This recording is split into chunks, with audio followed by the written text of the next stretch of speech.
Hey everyone, welcome back to the channel. In today's video, I'll show you how to upload audio to Roblox without copyright. Let's get started. First, open your browser and go to your create.roblox.com.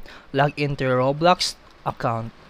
On the left menu, click Creations. Under Development Items, choose Audio. Then click the Upload Assets button.